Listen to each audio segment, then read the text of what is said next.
Good morning, ladies and gentlemen. Welcome to this opening press conference for the 50th annual meeting of the World Economic Forum. My name is Adrian Monk from the World Economic Forum. I'm delighted to be joined here by Kristalina Georgieva, Managing Director of the International Monetary Fund, by Feike Sijbesma, Chief Executive Officer and Chairman of the Managing Board at Royal DSM, and by Melati Vishen, founder of Bye Bye Plastic Bags from Indonesia. They've each got a fascinating perspective to give us on this 50th anniversary meeting. Gonna wait just one moment for whatever noise is occurring outside, just to make sure everyone can be heard above the hubbub. I'm gonna start, Kristalina, by asking you what you're hoping to achieve in the next few days here in Davos and what you'd like to see come out of this meeting. Well, thank you very much, and congratulations to WEF for the 50th anniversary. Very appropriately, you're going back to your basics, stakeholders, how we can all unite for a better world. For us at the International Monetary Fund, not surprisingly, the focus is on the economy. We came with some good news. Finally, growth is modestly stepping up. Last year, 2019, was the most disappointing since the financial crisis, 2.9%. We project for 2020, 3.3%, for 2021, 3.4%. But as the numbers speak for themselves, this is still sluggish growth. Our preoccupation is how to revitalize growth, and therefore we are looking at what is causing this sluggishness in growth. And there are many factors, but certainly at the center of the explanation is uncertainty. Uncertainty is a drag on investment. What can we do together right here in Davos to create more certainty on the future of trade, more certainty on the appetite of governments to step up policies that can inject more momentum in growth, more certainty on how we can bring the anxieties of people down, the uncertainty that ordinary people wrestle with is, can we pay our bills in the end of the month? Can our families have good health care? So that is a big block of the objective of the IMF at Davos. Secondly, and not least less important, is how we wrestle with the big challenges that we face. Rising inequalities, climate change.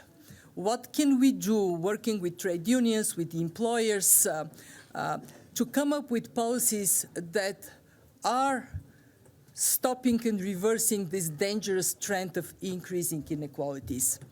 On climate, everybody has a responsibility to act.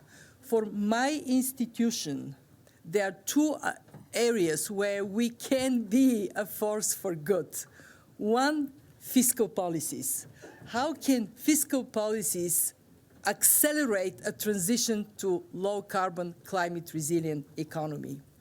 Two, disclosure of climate-related financial risks. How can we help financial institutions to shift faster to be a dramatic contributor to that accelerated transition? There are risks, there are also opportunities.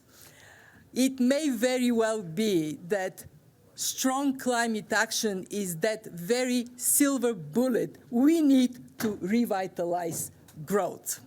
So I'm optimistic that we can generate a tide to turn for a better performance of the world economy. Thank you very much, Kristalina, for that optimism. Feike, can I just ask you what you're hoping this week brings and what you're hoping to contribute this week in Davos? Thank you. Thank you all for being here. And I would like to build on what Kristalina said. Globalization is basically a specialization of competences around the world and then having an exchange of those competences called global trade. And global trade then, therefore, created this globalization that we have. Globalization brought prosperity for billions of people around the world, for many countries, but not for all, and not for all people in all countries. And at this moment, we see a reverse effect of it. And that is what Kristalina mentioned, the uncertainty, the protection of countries, etc. And next to that, the global GDP growth, like Kristalina is saying, is going down. Global trade growth is really going down at this moment. And that has to do with the uncertainty and the protection that countries have due to the adverse effects. So I think we should not continue the protection. We should continue to make globalization more inclusive than we ever did. And therefore also the theme of this 50 year of Davos, working on a cohesive, inclusive and also sustainable world. Now the private sector has a responsibility equally as the public sector has, or the international institutions. I think the private sector has the innovative power. The private sector works per definition over many countries, and they should step up as well. And I would like to discuss with my colleagues, my peers, other CEOs to contribute to a better world. And that means not only working for our shareholders, but working for all stakeholders, working on the long term, putting our innovation to the most pressing topics of the world, like you mentioned, climate change, hunger, inequality, etc. And I think business has a lot to bring to the table, even stronger, have a responsibility to bring those things to the table and to solve that. And that is what I hope to achieve this week here with my colleagues. Feike, thank you very much. We're used, I think, to thinking about stakeholders as coming from business, from government, from academia. But one thing we've tried to broaden here at the World Economic Forum is the stakeholder concept, to bring in generations, to bring in people younger who are going to be charged with dealing with the consequences of some of the actions that are being undertaken by some of the actors here in Davos. So one of those representatives is Malati. Malati, can you tell us what you're hoping to see come out of your participation this week in Davos? Yeah. Good morning, everyone. My name is Malati. I'm 19 years old. I'm not a CEO or a head of an international institution, but perhaps as mentioned before, I represent the voice of a generation that definitely has the certainty that we need to change. We need to take action, and that has to happen in our lifetime. So perhaps, what I can offer is a little bit of a different perspective of this urgency that we feel on a day-to-day basis and what's making us get up every day and create change in our communities.